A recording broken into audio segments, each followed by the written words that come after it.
মোহতারাম সভাপতি, ওলামায়ে কেরাম, উপস্থিতি, আসসালামু আলাইকুম। আপনারা জানেন যে পৃথিবীর ইতিহাসে সবচেয়ে লম্বা সময় ধরে যারা শাসন করেছে তাদের মধ্যে অন্যতম হচ্ছে টার্কিশ এম্পায়ার, যাদেরকে অটোমান, ওসমানীয় খেলাফত সাম্রাজ্য যে ভাষায় বলেন আর কি। অটোমান এম্পায়ারের সময়ে তারা মামলুক সহ হিসাব করলে প্রায় 800-850 বছর শাসন করেছে এবং এই পুরো ওসমানী খেলাফতের ভিতরে সবচেয়ে সফল শাসক বলা হয় সুলতান সুলাইমানকে। ইংলিশে ওনাকে নিয়ে লেজেন্ডারি বুকস আছে, কিংবদন্তি, সুলাইমান দ্য ম্যাগনিফিসেন্ট, প্রচুর বই পুস্তক আছে আর কি। ইউরোপের ঐতিহাসিকরা লিখেছেন যে জেনেসারিস ছিল তখন। জেনেসারিস মানে হচ্ছে ধরেন এলিট ফোর্স, যেটাকে আমরা বলি যে একটা সাম্রাজ্যে অনেক ধরনের ফোর্স থাকে, তার ভিতরে যেটা এলিট ফোর্স ছিল, যেটা সুলতান সুলেমান নিজে কমান্ড করতেন। তো ইউরোপের ইতিহাসে লেখা হয়েছে বিভিন্ন জায়গাতে যে জেনিসারিজরা আসছে, এটা শুনলেই 1/3 of the armies would have left the battlefield. জেনিসারি আসতেছে আজকের যুদ্ধে, এটা শুনলেই ইউরোপের 1/3 সোলজার ব্যাটলফিল্ড থেকে চলে যেত। তারা এত দুর্ধর্ষ ছিল। তো সেই সময়ে আপনার সুলাইমানিয়া মসজিদ যেটা আছে, সুলতান সুলেমানের সবচেয়ে গ্র্যান্ড মস্ক যেটা বলেন, জাতীয় মসজিদ, সেই মসজিদে একজন ইমাম নিয়োগ হবেন। তো ইমাম নিয়োগের জন্য এটা 1559-60 সালের কথা, একটা বিজ্ঞাপন দেওয়া হয়েছে। যারা তরুণ ওলামায়ে কেরাম এখানে আছেন তারা মিলায় পড়বেন আর কি, আর যারা আকাবের আছেন, মুরব্বীরা আছেন, আপনারা ভাববেন যে আপনারা আসলে কি পড়াচ্ছেন। মহাসভা খুব জরুরি আমাদের নিজেদের জন্য। সেখানে 7টা রিকোয়ারমেন্টের কথা বলা ছিল যে গ্র্যান্ড মসজিদের, জাতীয় মসজিদের ইমাম নিয়োগ হবে, 7টা যোগ্যতা দরকার। প্রথম বলা আছে তাকে 4টা ভাষায় পারদর্শী হতে হবে, আরবি, ফার্সি, তুর্কি এবং ল্যাটিন। ল্যাটিনের জায়গায় আজকে কোন ভাষা যোগ হবে?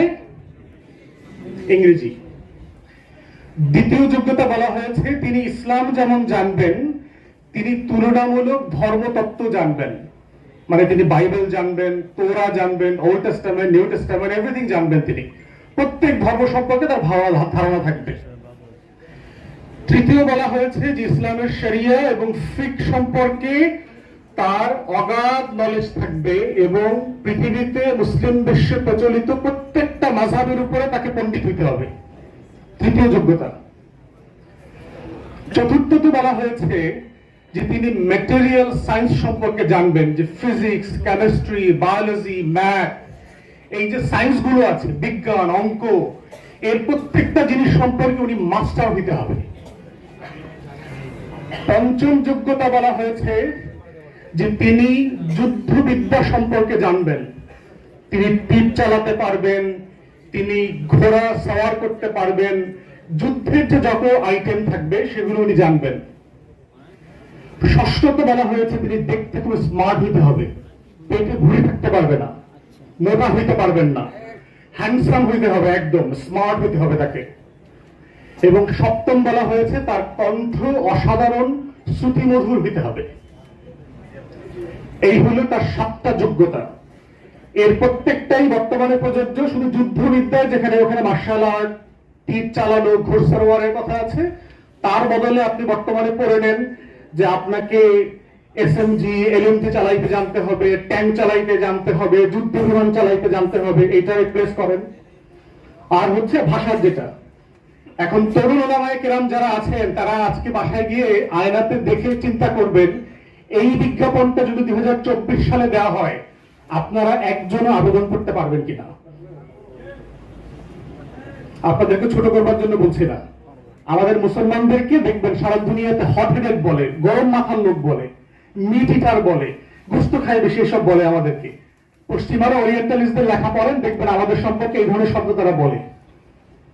বলার কারণ আছে না? কি মনে করেন আপনাদের কাছে? আমি তো ঠিক কথার ভিতরে যুক্তি খুঁজে পাই, আমি তো সেই ইমাম খুঁজে পাই না। আল্লাহর মেহেরবানিতে মুসলিম বিশ্বে, অমুসলিম বিশ্বে অনেক দেশ আল্লাহ আমাকে ঘোরার সুযোগ দিয়েছে, আমি তো এই 7 যোগ্যতার আলেম খুঁজে পাইনি এখনো।